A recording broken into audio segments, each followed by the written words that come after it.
আসন সমঝোতায় আসতে পারেনি জামায়াত, ইসলামী আন্দোলন সহ সমমনা ৮টি দল। এ বিষয়ে আলোচনা করতে রাজধানীর পুরানা পল্টন থেকে আমাদের সাথে যোগ দিচ্ছেন ইসলামী আন্দোলন বাংলাদেশের যুগ্ম মহাসচিব ও দলীয় মুখপাত্র মাওলানা গাজী আতাউর রহমান। আপনাকে স্বাগত। শুরুতে জানতে চাই যে জামায়াত সহ সমমনা ৮ দলে যে নির্বাচনী জোট গঠনের সম্ভাবনা রয়েছে সেটি আসলে কতটুকু, আলোচনা আসলে কত দূরে গিয়েছে? ধন্যবাদ আপনাকে। আমরা সমমনা ৮টি রাজনৈতিক দল বিভিন্ন ইস্যুতে এখন আমরা আন্দোলনে আছি।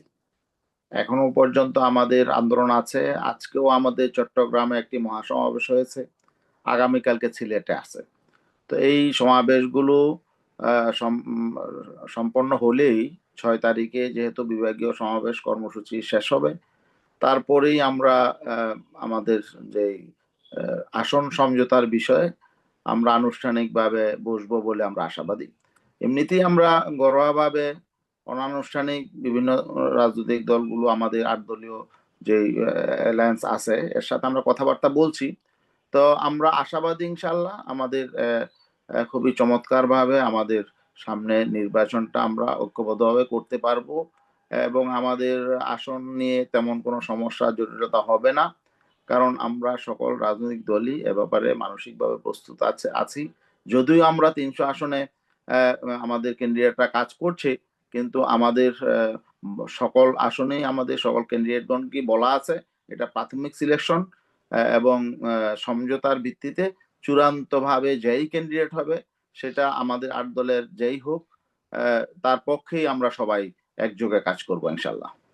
একটি বিষয় আপনি আসলে বলছিলেন কথার মাঝখানে যে ৩০০ আসনে প্রার্থিতার কথা। তো আপনাদের দল আসলে ইসলামী আন্দোলন রয়েছে।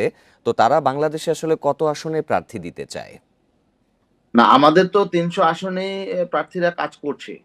তো আমরা যেহেতু ৮ টি দল, অতএব এখানে ন্যায্যতার ভিত্তিতে আশা করি আমরা ইনশাআল্লাহ সকলেই আমাদের সম্ভাব্য আসনগুলোতে আমরা প্রার্থী দিব ইনশাআল্লাহ। সেক্ষেত্রে এ এ আমরা কত আসনে দিব এটা এই মুহূর্তে আসলে বলা যাচ্ছে না। আমরা ৮ দল এ ব্যাপারে আমরা আনুষ্ঠানিকভাবে বসবো, আলোচনা করব। তারপরে আমরা ইনশাআল্লাহ এটা মিডিয়ায় প্রকাশ করব ইনশাআল্লাহ। কারণ আমরা চাই না এখানে দর কষাকষি বিষয়টা সামনে চলে আসলে একটা ভুল বুঝাবুঝি হবে। আমরা এমন ভুল বুঝাবুঝি সৃষ্টি হোক, কোনো ভুল বার্তা মানুষের মাঝে ছড়িয়ে পড়ুক, আমরা এটা আ চাই না। আমরা চাই চূড়ান্ত সমঝোতার পরেই যেটা সিদ্ধান্ত হবে সেটাই মানুষ জানুক। সেক্ষেত্রে আপনারা কি এককভাবে না জোটগত নির্বাচনের দিকে জোর দিচ্ছেন? নতুন যে নিয়ম সেখানে তো আসলে বলা হচ্ছে যে জোটের প্রার্থীদের যার যার দলীয় প্রতীকে ভোট করতে হবে। তো সেক্ষেত্রে আসলে জয়ের সম্ভাবনা আপনি কতটুকু দেখতে পাচ্ছেন? না, আমরা তো শুরু থেকে বলে আসছি যে আমরা সমঝোতার ভিত্তিতে নির্বাচন করব। আসন সমঝোতা হবে আমাদের মধ্যে এবং আমরা শুরু থেকেই বলে আসছি যে আমরা প্রত্যেকটি দলই আমরা নিজস্ব প্রতীকেই নির্বাচন করব। এটা আমরা শুরু থেকে বলে আসছি এবং এই যে নির্বাচন কমিশন আরপিইউ তে যে এই ধারা সংযুক্ত করেছে প্রত্যেক দল নিজ নিজ প্রতীকে নির্বাচন করবে এটাকে আমরা স্বাগত জানিয়েছি। এটাই হওয়া উচিত। আর আমরা যেহেতু এখন জুলাই অভ্যুত্থান পরবর্তী মানুষ নতুন বন্দোবস্ত চায়, নতুন দেশ দেখতে চায়। অতীতে সেই রাজনীতি মানুষ ফিরে পেতে চায় না। এখানে দুর্নীতি, দুঃশাসন দেখতে চায় না। এজন্যে আমরা আশাবাদী মানুষ নতুন শক্তিকে ক্ষমতায় নিয়ে আসবে। আগে যারা দেশ শাসন করেছে তারা যেহেতু ব্যর্থ হয়েছে এবং ব্যর্থতার মধ্য দিয়ে এই অভ্যুত্থান হয়েছে। অভ্যুত্থান পরবর্তী মানুষের যে প্রত্যাশা, সে প্রত্যাশা পূরণে আমরা সক্ষম হব আমরা আশাবাদী।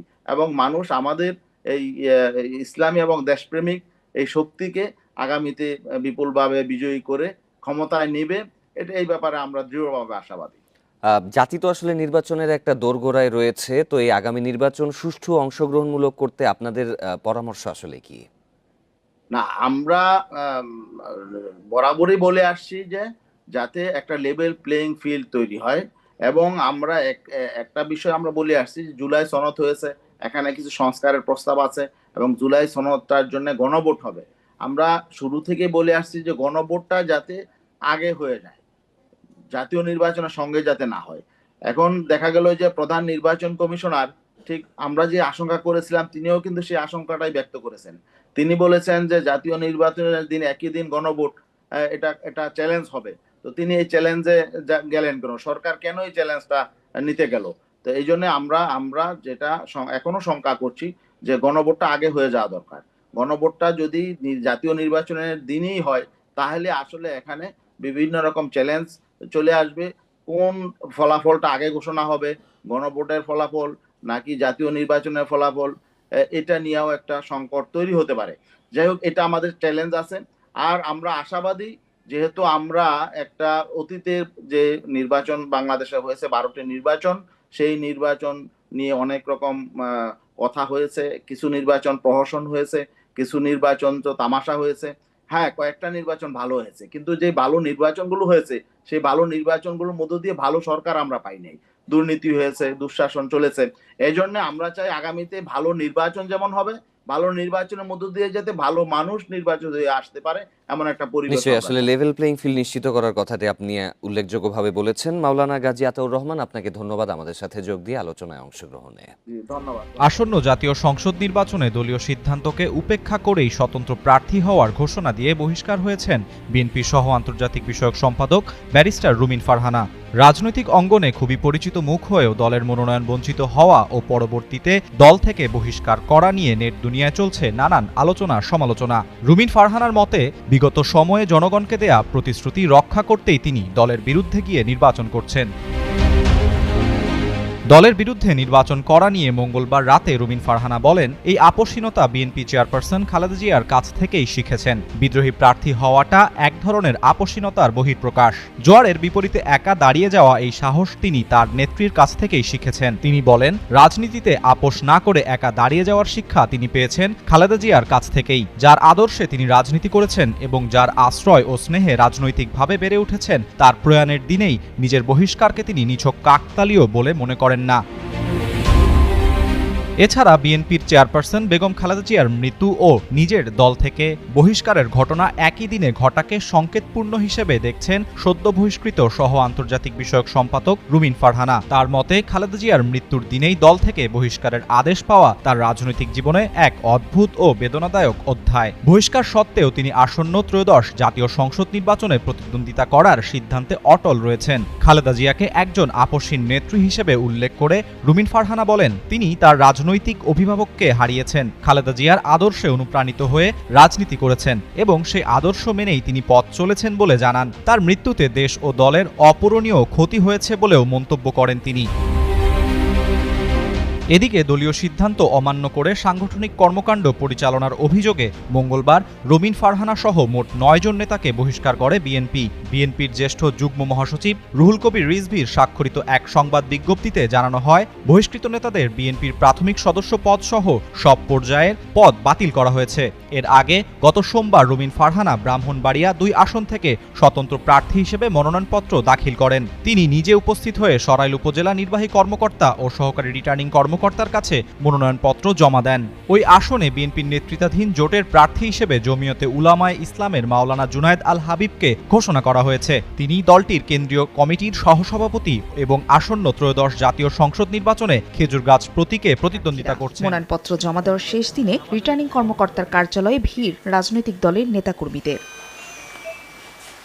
সোমবার সকাল থেকে জেলায় জেলায় রিটার্নিং কর্মকর্তার কার্যালয়ের সামনে দেখা গেছে এমন চিত্র। নেতাকর্মীদের সঙ্গে নিয়ে মনোনয়নপত্র দাখিল করেন বিভিন্ন রাজনৈতিক দলের প্রার্থীরা। ঠাকুরগাঁও 1 আসনে রিটার্নিং কর্মকর্তার কাছে মনোনয়নপত্র জমা দেন বিএনপির মহাসচিব মির্জা ফখরুল ইসলাম আলমগীর। বাংলাদেশের মানুষ ভোটাধিকার ফিরে পেয়েছি। জনগণের ভালোবাসায় যদি আমরা নির্বাচিত হতে পারি, তাহলে নিশ্চয়ই আমরা এই ঠাকুরগাঁও অঞ্চলের উন্নয়ন, সামাজিক পরিবেশকে উন্নত করা, এই বিষয়গুলোকে আমরা সবচেয়ে গুরুত্ব আরোপ করব। এদিকে বগুড়া 7, দিনাজপুর 3 ও ফেনী 1 আসনে বিকল্প প্রার্থী রেখে বিএনপির চেয়ারপারসন খালেদা জিয়ার পক্ষে মনোনয়নপত্র জমা দেন নেতাকর্মীরা। চট্টগ্রাম 11 আসনে মনোনয়নপত্র জমা দেন হেভিওয়েট প্রার্থী আমির খুসরু মাহমুদ চৌধুরী। কোনো পৃষ্ঠপোষকতার রাজনীতি আমরা করতে চাই না। আমরা প্রত্যেকটি নাগরিকের পৃষ্ঠপোষকতা করতে মনোনয়নপত্র জমা দেন জামাতে ইসলামীর সেক্রেটারি জেনারেল মিয়া গোলাম পরোয়ার। কথা বলেন জোট নিয়ে, জানান নির্বাচনে আইন শৃঙ্খলা পরিস্থিতি নিয়ে শঙ্কার কথাও। আইন শৃঙ্খলা পরিস্থিতি যদি সরকার এবং ইলেকশন কমিশন এখন নিয়ন্ত্রণে আনতে না পারে, এই নির্বাচন জনগণের প্রত্যাশিত যে ফ্রি, ফেয়ার, ক্রেডিবল, সেটা হবে কিনা আমরা এখনো শঙ্কিত। রাজশাহী 1 আসনের জন্য মনোনয়নপত্র জমা দিয়ে জামাতের নায়েবে আমির মুজিবুর রহমান আক্ষেপ জানান লেভেল প্লেইং ফিল্ড নিয়ে। এখন পর্যন্ত লেভেল প্লেইং ফিল্ড হয় নাই। আমরা এটা আশা করব প্রধান উপদেষ্টা এখনো সময় আছে লেভেল প্লেইং ফিল্ড তৈরি করার জন্য। এছাড়া নোয়াখালী 1 আসনে বিএনপি মনোনীত প্রার্থী ব্যারিস্টার মাহবুব উদ্দিন খোকন, নোয়াখালী 4 আসনে মোহাম্মদ শাহজাহান, চট্টগ্রাম 10 ও চট্টগ্রাম 6 হেভিওয়েট প্রার্থী সাইদ আল নোমান ও গোলাম আকবর খন্দকার সহ মনোনয়নপত্র জমা দেন আরও 8 প্রার্থী। সূর্যের দিনভর কুয়াশায় শীতের তীব্রতা বেড়ে ব্যাহত স্বাভাবিক জীবনযাত্রা। শীত পরিস্থিতির আরো খবর জানাতে দিনাজপুর ও মেহেরপুর থেকে যোগ দিচ্ছেন আমাদের সহকর্মীরা। শুরুতেই যাচ্ছি দিনাজপুরে, সেখান থেকে জানাবেন আমাদের সহকর্মী ASM আলমগীর। আলমগীর, দিনাজপুরে সকাল থেকে আপনি কি অবস্থা দেখতে পাচ্ছেন? রোদের দেখা মিলছে কিনা সকাল থেকে? আর বৃদ্ধ ও শিশুদের শারীরিক অবস্থার সবশেষ তথ্য জানাবেন। আপনাকে বলে রাখি যে আজকে দিনাজপুরে সকাল 6টায় সর্বনিম্ন তাপমাত্রা রেকর্ড করা হয়েছে 9.9 ডিগ্রি সেলসিয়াস, যা দীর্ঘদিন পরে কিন্তু আসলে 10 ডিগ্রির নিচে তাপমাত্রা নেমে এসেছে। এতে বলা যায় যে দিনাজপুরের শীতের তীব্রতা আরও দিন দিন বাড়তে থাকবে। এই তীব্র তাপমাত্রার কারণে আসলে দিনাজপুরে যে জনজীবনের ভোগান্তি, যেটা আপনি যেটি বললেন যে শিশু এবং বৃদ্ধদের তাদের আসলে চরম ভোগান্তির মধ্যে তারা পড়বে।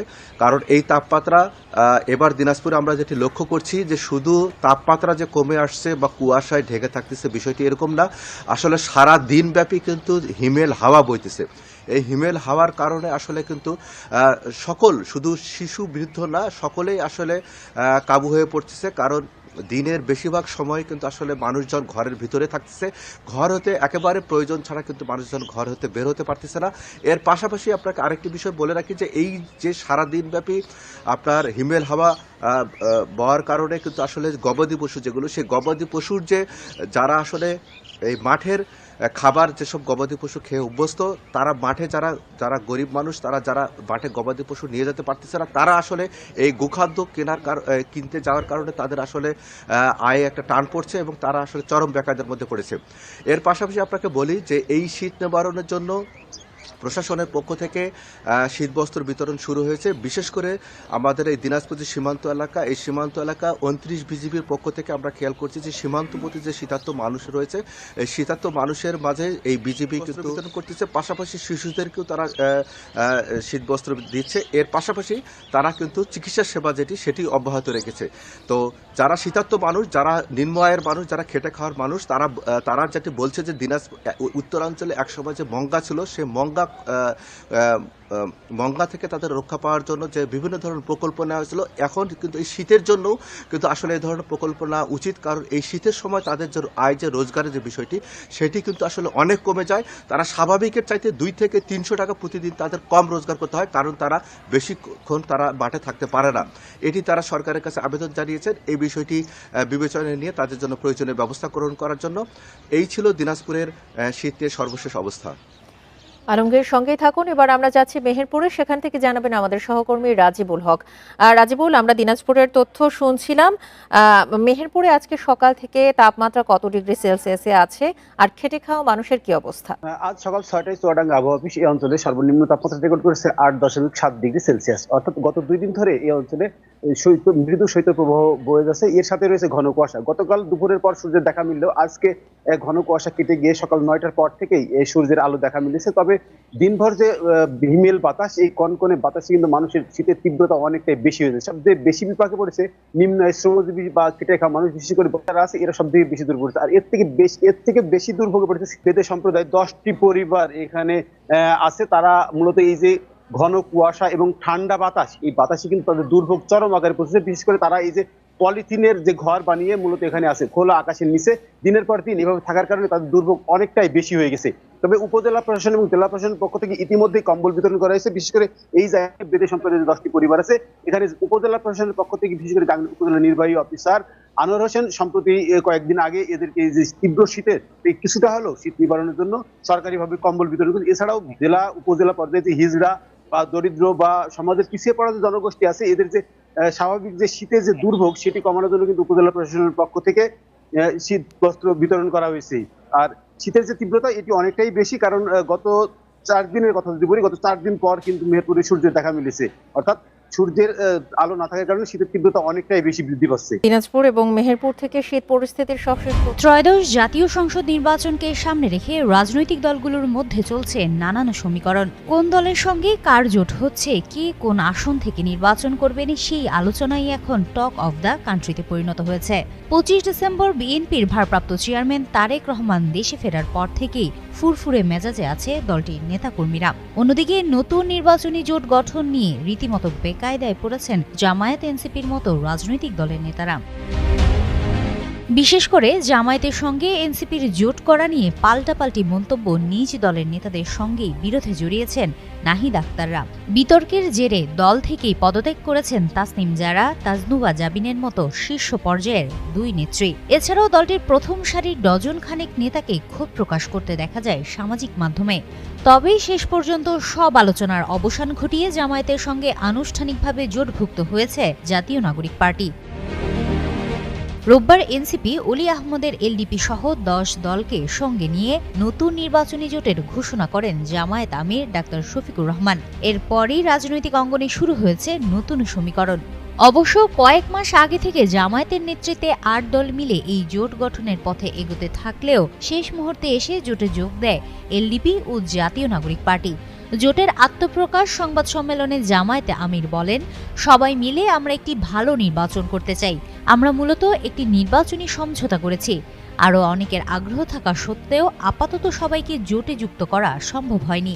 ডাক্তার শফিকুর রহমান বলেন, জোটের নির্বাচনী আসন সমঝোতা প্রায় শেষের পথে। মনোনয়নপত্র দাখিলের পর তা চূড়ান্ত করা হবে এবং ন্যায্যতার ভিত্তিতে প্রতিটি দলের কাছে আসন বুঝিয়ে দেওয়া হবে। এদিকে এনসিপি ও জামায়াতে ইসলামীর নতুন এই জোট আত্মপ্রকাশের পর প্রশ্ন উঠেছে, নির্বাচনে যদি এই জোট একক সংখ্যাগরিষ্ঠতা অর্জন করে এবং সরকার গঠন করে তাহলে কে আসবেন প্রধানমন্ত্রীর চেয়ারে? গুঞ্জন রয়েছে নাহিদ ইসলাম প্রধানমন্ত্রী হবেন এমন শর্তে জামায়াতের সঙ্গে এর আগে জোটের প্রস্তাব দিয়েছিল এনসিপি। তবে জামায়াতের পক্ষ থেকে এই দাবি প্রত্যাখ্যান করা হয়েছিল। এই কারণেই জামায়াতের সঙ্গে এনসিপি নেতাদের দূরত্ব বাড়তে থাকে বলেও সমালোচনা রয়েছে। বিশ্লেষকদের মতে ভোটের মাঠে আওয়ামী না থাকায় বিএনপির শক্ত প্রতিপক্ষ হতেই শেষ মুহূর্তে এসে জামায়াতের সঙ্গে জোটভুক্ত হয়েছে এনসিপি। এদিকে নতুন এই জোট ক্ষমতায় গেলে জামায়াতে আমির ডাক্তার শফিকুর রহমান নাকি নাহিদ ইসলাম হবেন প্রধানমন্ত্রী, এমন প্রশ্নে এনসিপির লিয়াজু কমিটির প্রধান আরিফুল ইসলাম আদিব যুগান্তরকে বলেন, জোটের আত্মপ্রকাশ ঘটলেও এখন পর্যন্ত কে প্রধানমন্ত্রী হবেন তা নিয়ে কোনো আলোচনা হয়নি। এই মুহূর্তেই নির্বাচনী কৌশলকে বেশি গুরুত্ব দেওয়া হচ্ছে। তবে দ্রুতই কে প্রধানমন্ত্রী হবেন বা জোটের রূপরেখা কি হবে সেসব বিষয় নিয়ে আলোচনা করা হবে। অন্যদিকে জামায়াতের সঙ্গে যোগাযোগ করা হলে দলটির এক দায়িত্বশীল নেতা একই কথা জানান। যদ্দূর পারি কাতার সোজা করি।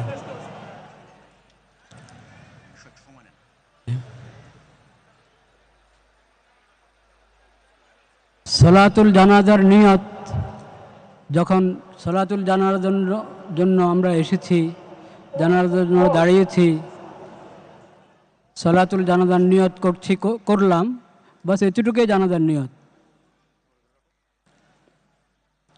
4 তাকবীর হয় জানাজাতে। প্রথম তাকবীর আমরা হাত উঠাবো, প্রথম তাকবীর পরে সানা, দ্বিতীয় তাকবীর, এরপর দুরূদ শরীফ,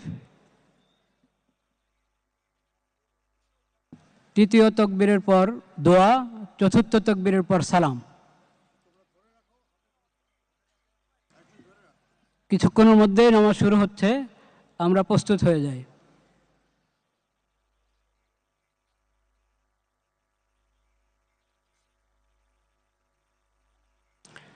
নামাজের ছবি তোলার কোনো প্রয়োজন নেই। নামাজের আবার ছবি হয় নাকি? এটা তো দোয়া, আল্লাহর দরবারে দোয়া করব।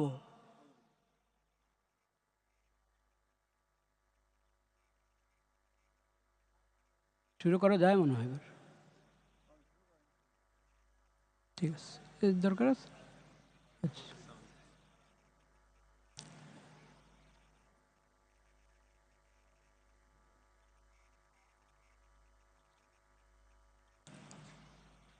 আল্লাহু আকবার।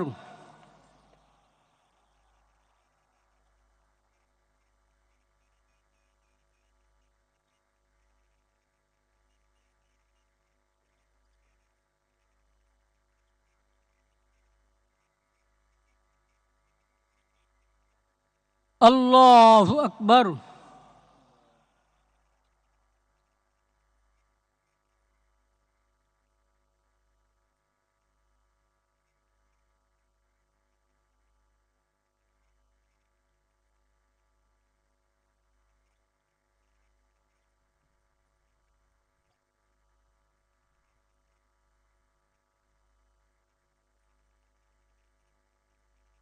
আল্লাহু আকবার।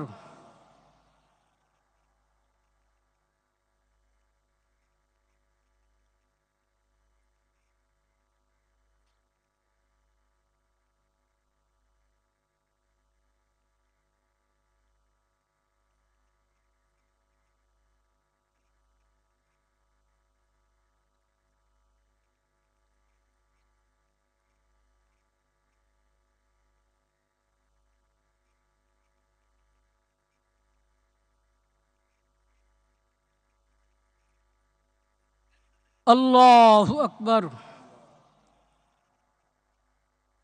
আসসালামু আলাইকুম ওয়া রাহমাতুল্লাহ। আসসালামু আলাইকুম ওয়া রাহমাতুল্লাহ। আমাদের নেতা জনাব তারেক রহমান একজন রাজনৈতিক ব্যক্তিত্ব, তাকে শক্ত মনোবলের অধিকারী হতেই হবে, তার কোনো বিকল্প নেই। যত সুখী হোক, জাতির স্বার্থে তাকে শক্ত থাকতে হবে। দেশনেত্রী বেগম খালেদা জিয়া আজ আমাদের মাঝে নেই, কিন্তু তিনি মানুষের অন্তরে আছেন। গণতন্ত্রের মা হিসেবে তিনি খেতাব পেয়েছেন, প্রতিষ্ঠিত হয়েছেন। তার জানাজায় যারা শরীক হয়েছেন, যারা ঢাকায় আসতে পারেননি, তারা গায়েবানা জানাজাতে শরীক হয়েছেন। সারা পৃথিবীর মানুষ দেখেছে, পৃথিবীর সর্ববৃহৎ জানাজা এটা প্রতিষ্ঠিত হয়েছে। কত মানুষ জানাজায় শরীক হয়েছেন তার কোনো সীমারেখা নাই, পরিসংখ্যান নাই। ভবিষ্যতে হয়তো অনুমান নির্ভর একটা তথ্য দেয়া যেতে পারে। তার কারণ হলো, বাংলাদেশের মানুষ শুধু নয়, সারা পৃথিবীর মানুষ জানে, বিশ্বাস করেছে, গণতন্ত্রের লড়াই সংগ্রাম করতে করতে একজন সাধারণ গৃহিণী কিভাবে সারা বিশ্বে গণতন্ত্রের রক্ষক হতে পারে, গণতন্ত্রের জন্য দৃষ্টান্ত হতে পারে। গণতন্ত্রের জন্য সংগ্রাম করতে করতে নিজের জীবন, সন্তান, পরিবার সবকিছুই তিনি ত্যাগ করেছেন। বলতে গেলে এই দেশের জন্য, এই দেশের মানুষের জন্য, এই দেশের মাটির জন্য তার যে টান, তার যে ভালোবাসা, তার যে ভক্তি, তার যে দেশপ্রেম, তার কোনো তুলনা নেই। তিনি সবকিছুই হারিয়েছেন, কিন্তু অর্জন করেছেন যেই উচ্চতা, সেই উচ্চতায় পৃথিবীর বুকে খুব একটা বেশি মানুষের নাম লেখা নাই। আমরা তার সেই ত্যাগকে, তার সেই অবদানকে, তার সেই দেশপ্রেমকে পাথেয় করেই আমরা সামনের দিনে একটি শক্তিশালী গণতান্ত্রিক বৈষম্যহীন বাংলাদেশ বিনির্মাণের চেষ্টা করতে হবে। এটাই জাতির দাবি। আমরা তার জীবনের বিনিময়ে সেই শিক্ষাটা আমরা পেয়েছি। আমরা সেভাবেই দেখি, তিনি বিএনপির নেত্রী নন, তিনি বাংলাদেশের নেত্রী নন, তিনি সারা বিশ্বের গণতান্ত্রিক কামী মানুষের নেত্রী হিসেবে নিজেকে প্রতিষ্ঠিত করেছেন। তিনি সব দল মতের ঊর্ধ্বে নিজেকে তুলতে পেরেছেন এবং এদেশের মানুষ, এদেশের সকলেই তাকে সেই মর্যাদায় আসীন করেছেন। এটাই আমাদের জাতীয় জীবনে প্রাপ্তি। অন্যদিকে আমরা তাকে হারালাম, সেই বেদনা, সেই শূন্যতা কখনোই পূরণ হবে না। সেই বিষয়ে আমি সত্যি খুব বেশি শঙ্কিত। জনমানুষের যে প্রত্যাশা, এদেশের মানুষের যে প্রত্যাশা, আকাঙ্ক্ষা, শহীদের যে আকাঙ্ক্ষা আজকে যেই উচ্চতায় উঠে গিয়েছে, আমরা সত্যিকার অর্থে সেই প্রত্যাশা পূরণ করতে পারবো কিনা সেই বিষয়ে শঙ্কিত। এই কারণেই যে মানুষের আশা এবং প্রত্যাশা আসমান সমান হয়ে গেছে। সেই প্রত্যাশার কতটুকু বাস্তবিক ভিত্তিতে আমরা বাস্তবায়ন করতে পারবো সবাইকে ঐক্যবদ্ধ রেখে, সেই বিষয়টা নিয়ে আমি সত্যিই শঙ্কিত।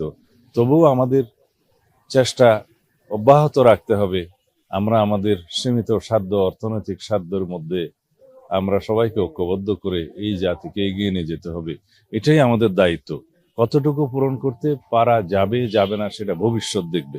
আমরা সত্যিকার অর্থে দেশনেত্রী বেগম খালেদা জিয়ার সুখকে শক্তিতে পরিণত করতে চাই, কিন্তু এটা দলীয় ভিত্তিতে নির্বাচনের কাজে আমরা ব্যবহার করার মতো এত সংকীর্ণ আমরা নই। আমরা তার সুখকে, শক্তিকে জাতি বিনির্মাণের জন্য ব্যবহার করতে চাই। নির্বাচনের জন্য নয়। তার মনোনয়নের ক্ষেত্রে যেহেতু তিনি ফিজিক্যালি আর নেই, সেজন্য আইনের ভিত্তিতে জেনারেল ক্লজেস অ্যাক্ট অনুসারে তার কোনো লিগ্যাল এন্টিটি নাই, সেই হিসেবে তার মনোনয়ন এমনিতেই বাতিল ঘোষণা করা হবে। যেহেতু আমাদের বিকল্প প্রার্থী সেখানে দেয়া আছে, তাদেরটা বাছাইতে যদি টিকে তাহলে তারাই প্রার্থী হবে, এটাই আইন। নির্বাচন পিছনে কোনো আইনের সুযোগ নেই। বাছাইয়ের পরে এবং প্রতীক বরাদ্দের পরে যদি সেটা হতো, সেই ক্ষেত্রে আইনগত জটিলতার কারণে স্থগিত হতো। এখন সেই পরিস্থিতি নাই, যেহেতু বাছাইয়ের আগেই তিনি নেই। তার আইনগত যেটা বলা হয় লিগ্যাল এন্টিটি হিসেবে যেহেতু তিনি এক্সিস্ট করেন না, সেই জন্য তার মনোনয়ন পত্রটা বাছাইতেই টিকবে না। সেই ক্ষেত্রে বিকল্প যে প্রার্থী দেয়া হয়েছে তাদেরটা যদি বাছাইতে টিকে তারাই প্রার্থী। এখানে একটা অ্যাম্বুলেন্স পর্যন্ত ঢুকতে পারে না। নির্বাচনে আমরা নাগরিক হতে পারি, কিন্তু নির্বাচনের পর আমরা নাগরিক কোন সময় হইতে পারি না। অনেক লোক আইসে আর গেছে, কিন্তু রাস্তাটার কোনো সহে পড়ে নাই। ওগুলো সোনার বাংলার আশা সবাই দেয়, কিন্তু সোনার বাংলার কেউ করে না। গুলশান বনানী ক্যান্টনমেন্ট এলাকা নিয়ে গঠিত ঢাকার 17 আসন অভিজাত এলাকা হলেও নাগরিক সুবিধা থেকে বঞ্চিত এই এলাকার বাসিন্দারা। এই আসনটিতে রয়েছে ঢাকার দ্বিতীয় বৃহত্তর কড়াইল বস্তি, যেখানে বসবাস অন্তত 12,000 মানুষের। এরপরেই সাততলা বস্তি, যেখানে বসবাস অন্তত 7,000 মানুষের। গ্যাস, সুপেয় পানিসহ অনেক সুবিধা থেকে বঞ্চিত দুটি বস্তির মানুষ। গ্যাস থাকে না, লার্কি দিয়ে পাক করতে হয়। অযোগ্য খাবার পানি, ওইটা খাইলে মানুষ এখন রোগে আক্রান্ত হইতেছে। আমি 1 বছর পানি খাই না, আমার 1 বছরের মিটার বিল হইছে 25,000 26,000 টাকা। পানির সমস্যাটা, পানি অত্যন্ত খুবই খারাপ।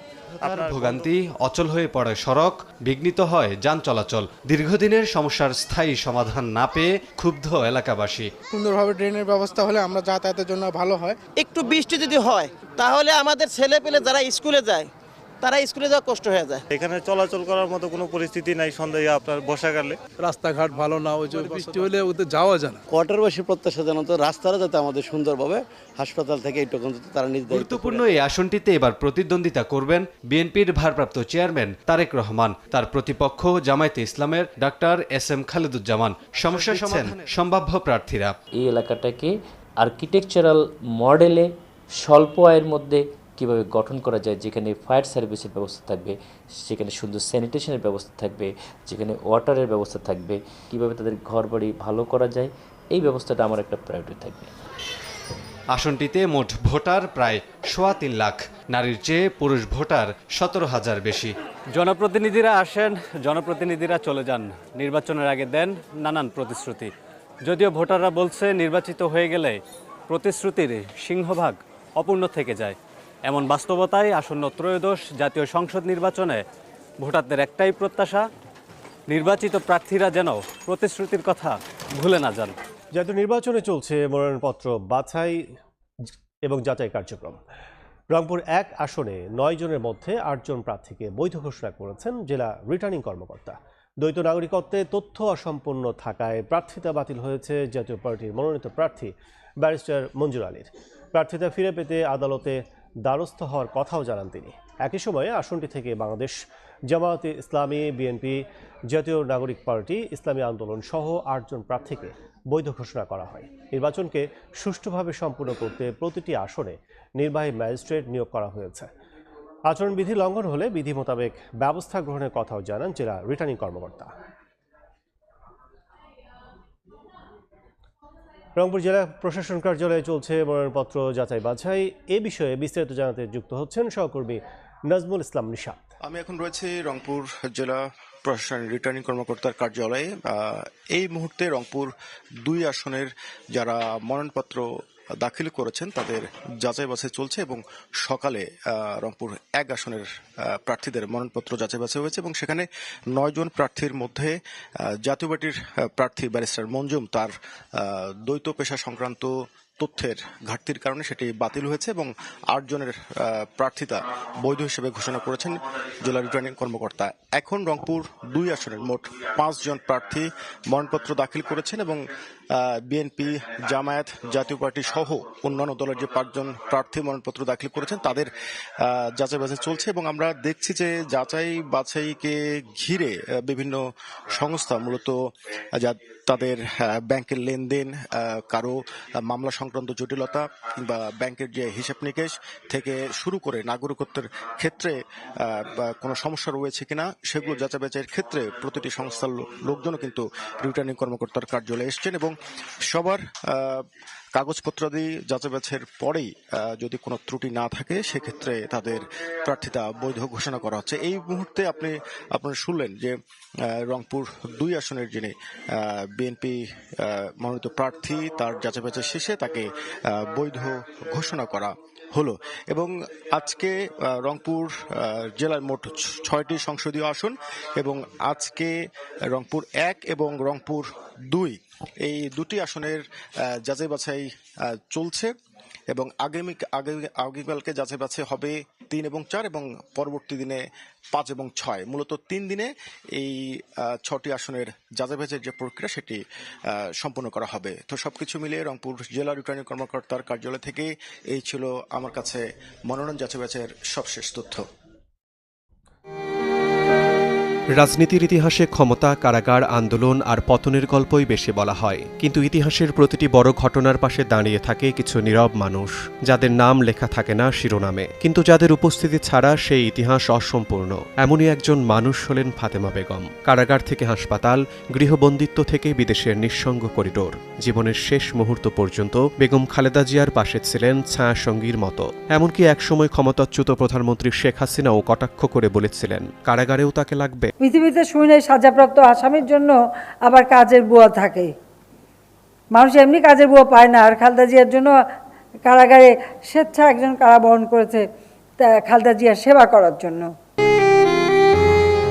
সাবেক প্রধানমন্ত্রীর মুখে যেই নাম ফাতেমা, তিনি কোনো রাজনীতিক নন, নেই কোনো দলীয় পদবি, খুবই সাধারণ ঘরের সাধারণ এক মানুষ। 1.5 দশকেরও বেশি সময় ধরে ছিলেন বাংলাদেশের অন্যতম গুরুত্বপূর্ণ ব্যক্তি, খালেদা জিয়ার রাজনৈতিক জীবনের নীরব সাক্ষী। ফাতেমা বেগমের জন্ম ভোলা সদর উপজেলার কাচিয়া ইউনিয়নের সামাদার গ্রামে। বাবা রফিকুল ইসলাম, মা মালেকা বেগম। 5 সন্তানের মধ্যে তিনি সবার বড়। অল্প বয়সেই সংসারের ভার এসে পড়ে তার কাঁধে। একই ইউনিয়নের মোহাম্মদ হারুন লাহিড়ীর সঙ্গে বিয়ের পর জীবন চলছিল মেঘনা নদীর চরের কৃষিকাজে। সংসারে আসে 2 সন্তান। 2008 সালে ছেলে রিফাতের বয়স যখন মাত্র 2 বছর, তখন হঠাৎ অসুস্থ হয়ে মারা যান তার স্বামী। মুহূর্তে বদলে যায় জীবনের মানচিত্র। স্বামী হারানোর পর 2 সন্তান নিয়ে ফিরে যান বাবার বাড়িতে, কিন্তু মুদি দোকানি বাবার সামান্য আয়ে সংসার চালানো প্রায় অসম্ভব হয়ে পড়ে। তখনই জীবনের সবচেয়ে কঠিন সিদ্ধান্ত নেন ফাতেমা। সন্তানদের গ্রামে রেখে কাজের খোঁজে পাড়ি জমান ঢাকা। 2009 সালে পূর্বপরিচিত এক ব্যক্তির মাধ্যমে তিনি কাজ পান সাবেক প্রধানমন্ত্রী বেগম খালেদা জিয়ার বাসভবনে। সেদিন তিনি জানতেন না এই কাজ শুধু জীবিকার নয়, বরং এক দীর্ঘ সহযাত্রার শুরু। ধীরে ধীরে গৃহকর্মীর পরিচয় পেরিয়ে তিনি হয়ে ওঠেন একান্ত সঙ্গী। ওষুধ খাওয়ানো, হাঁটতে সহায়তা করা, শারীরিক দুর্বলতায় হাত ধরে রাখা, এসব দায়িত্ব তার কাছে ছিল না কেবল কাজ, বরং ছিল সম্পর্কের দায়। রাজনীতির কেন্দ্রবিন্দুতে থাকা একজন নারীর দৈনন্দিন জীবনের নীরব সাক্ষী হয়ে ওঠেন ফাতেমা। 2014 সালে মার্চ ফর ডেমোক্রেসি। গুলশানে ফিরুজার সামনে বালুভর্তি ট্রাক দিয়ে পথরুদ্ধ। গাড়িতে উঠেও বেরুতে না পেরে বাড়ির দোরগোড়ায় দাঁড়িয়ে সাংবাদিকদের সামনে কথা বলছেন খালেদা জিয়া। পুলিশের চাপ, শারীরিক দুর্বলতা সব মিলিয়ে তিনি ভারসাম্য হারাচ্ছিলেন। ঠিক তখন ক্যামেরার ফ্রেমে ধরা পড়ে এক নীরব দৃশ্য। ফাতেমা শক্ত করে ধরে রেখেছেন তার হাত। রাজনীতির উত্তাপের মাঝখানে দাঁড়িয়ে থাকা সেই দৃশ্য যেন মানবিকতার এক স্থির ছবি।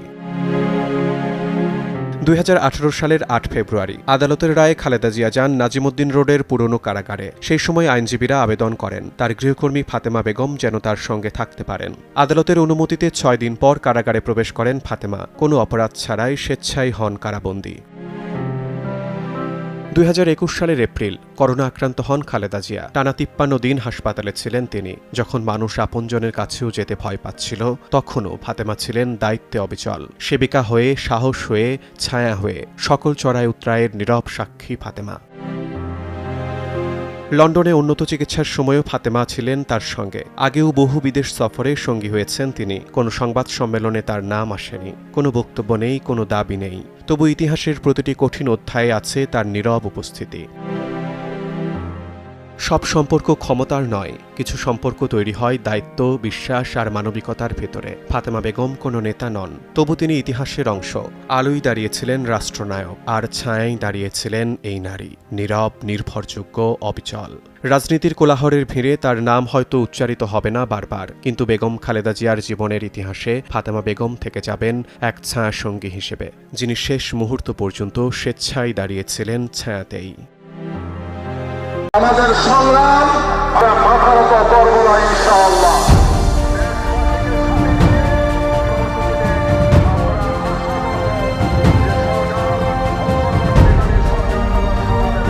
যুগপৎ আন্দোলন দিয়ে শুরু,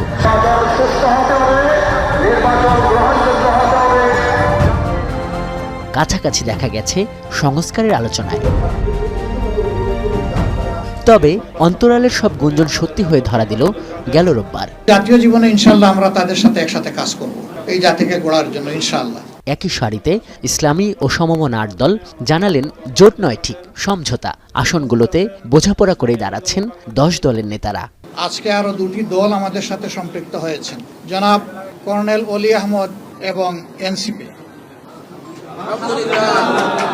বিশেষজ্ঞরা একে গণঅভ্যুত্থান পরবর্তী জামায়াতের নির্বাচনী একাদশ হিসেবেই দেখছেন, যার লক্ষ্য একটি শক্তপোক্ত ভোটের লড়াই। কওমি মাদ্রাসা ভিত্তিক যে রাজনৈতিক দলগুলো, সেই দলগুলোর সাথে জামাত ইসলামের একটা ভিন্নতা ছিল রিলিজিয়াস ফিলোসফিতে, কিন্তু এই প্রথমবারের মতো ইসলামী আন্দোলন, ইসলামী ঐক্যজোট সহ এই রাজনৈতিক দলগুলো জামাত ইসলামের সাথে ঐক্যবদ্ধ হয়েছে। 24-এর আন্দোলনের পরে জামাত অনেকটাই মানুষের কাছে চলে আসতে পেরেছে। আগে যেমন একটা নেগেটিভ একটা তার প্রতি একটা মানুষের ইয়ে ছিল, ওইটার থেকে বরং একটু আস্থায় আসছে। আর জামাতের আমিন তো অনেকবারই উনি সরি বললেন। বিশেষ করে এনসিপি যখন ওদের সঙ্গে গেল, আমার মনে হয় যে সেটা মানুষ ভালোভাবেই নেবে। সারা বাংলাদেশে গণতন্ত্রের শক্তি যত মানুষ উপস্থিত আছেন, প্রত্যেকটি মানুষের সহযোগিতা আমার লাগবে।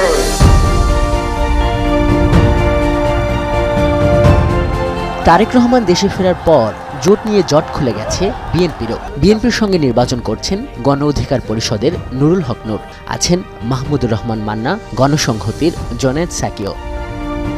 বিশ্লেষকরা বলছেন জোটের হিসেবে আগের আদর্শগত কিছু নীতিতে পরিবর্তন স্পষ্ট, তবে বিএনপি মধ্যপন্থী হিসেবেই মাঠে নামছে। এইখানে ধানের শীষ তো পরিচিত প্রতীক, এই প্রতীকে মানুষও সবাই জানে, ভোটাররা জানে, সুতরাং এইখান থেকে বিএনপি একটা বিশাল সুবিধা পাবে বা বিএনপির জোটরা। ওই দিক থেকে আবার জামাত একটুখানি পিছিয়ে থাকবে, কারণ ওখানে অনেক ভাগাভাগি, এতগুলা আবার সবাই যে ওইভাবে পরিচিত তাও না। সেক্ষেত্রে আমার মনে হয় যে বিএনপি সুবিধাটা অনেক বেশি। বিএনপি এখন একটা সেন্ট্রিস্ট পার্টি বা কিছুটা ডানপন্থী, কিন্তু এখন তারা সেন্ট্রিস্ট এবং কিছুটা লেফট এদিকে তাদের প্রবণতা মনে হচ্ছে। তো সুইং ভোটারের ক্ষেত্রে তারা কিছু ভোট আওয়ামী লীগের পাবে, কারণ আওয়ামী লীগের যারা ভোটার আছে তারা তো ডেফিনেটলি ভোটে নির্বাচনে অংশগ্রহণ করবে।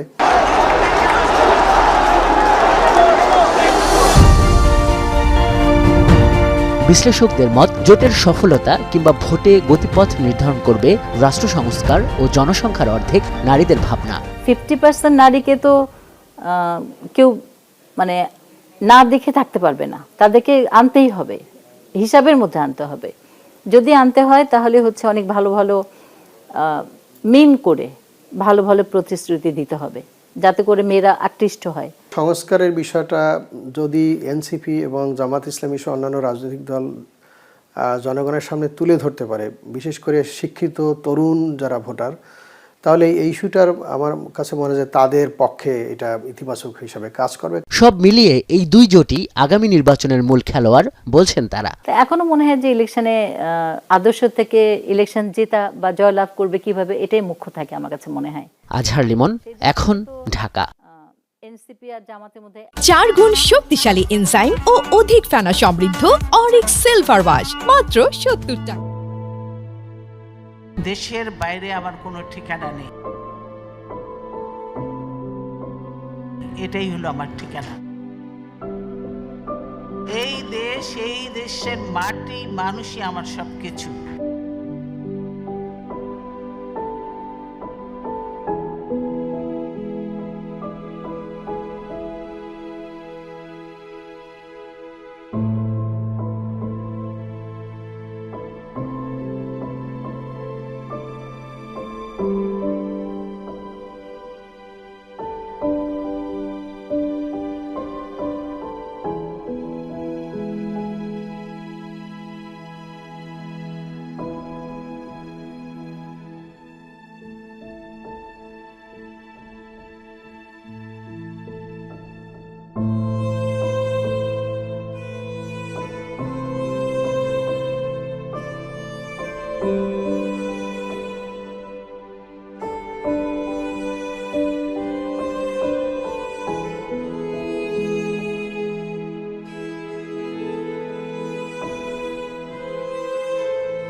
আজ ঢাকা ছিল শোকের নগরী।